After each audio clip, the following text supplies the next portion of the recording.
ওয়ালিদ ইবনে মুগিরার মা ওয়ালিদ ইবনে মুগিরা কে বলতেছে, বাবা কথাটা যেহেতু বলেছে আল্লাহ, আর এটা প্রচার করেছেন যিনি, তিনি মুহাম্মাদুর রাসূলুল্লাহ সাল্লাল্লাহু আলাইহি ওয়াসাল্লাম। মুহাম্মদ জীবনে কোনোদিন একটা মিথ্যা কথা বলে নাই। আজ তোমার কাছে আমিও লুকাবো না। ওয়ালিদ ইবনে মুগিরার মা ওয়ালিদ ইবনে মুগিরাকে বলছে, বাবা তোমার বাবার নাম ছিল ওয়ালিদ, তোমার বাবার নাম ছিল মুগিরা, সে ছিল গাট্টা গোট্টা ব্যাপক একটা মানুষ। আমাদের সাতক্ষীরা খুলনার ভাষায় বলে দেও মানুষ, বলে না দেও মানুষ। কিন্তু তোমার বাবার ওপরে ফিটফাট, মধ্যে সদরঘাট, কিচ্ছু নেই।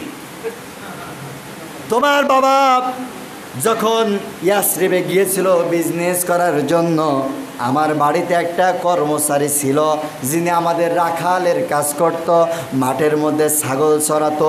তোমার বাবা বাড়িতে ছিল না, আমার শরীরের মধ্যে একটা উত্তেজনা শুরু হয়েছিল।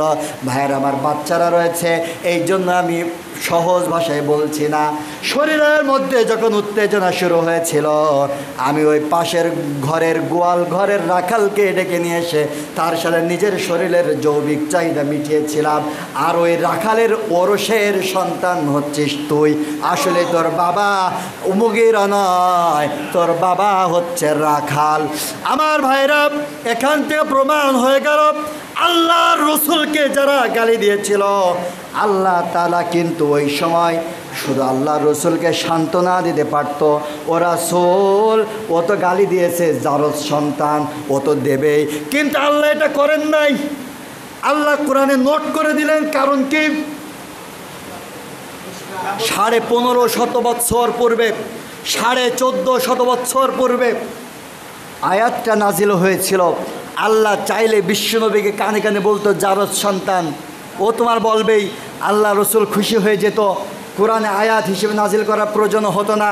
কিন্তু আল্লাহ তাআলা কোরআনে আউতুল্লিম বাদা যালিকা জানিম দিয়ে এই গোটা পৃথিবীর মুসলমানদেরকে বোঝাতে চাইলেন, ও উম্মতে মুহাম্মদ, ইসলামিক আন্দোলনের নেতার কর্মীরা, তোমরা শুনে রাখো, যুগে যুগে ওয়ালিদ বিন মুগিরার প্রেতাত্মারা থাকবে, আবুল আহাবের প্রেতাত্মারা থাকবে, আবু জাহেলের প্রেতাত্মারা থাকবে।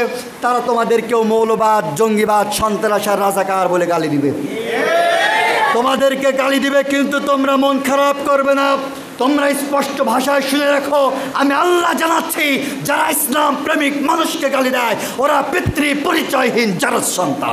দেন সূরা আল-আহজাবের 2টা মতে আয়াত আমি কথা বলার সুযোগ পেয়েছি। একটা হচ্ছে তাব্বাত ইয়াদা আবি লাহাবি ওয়া তাব মা আগনা আনহু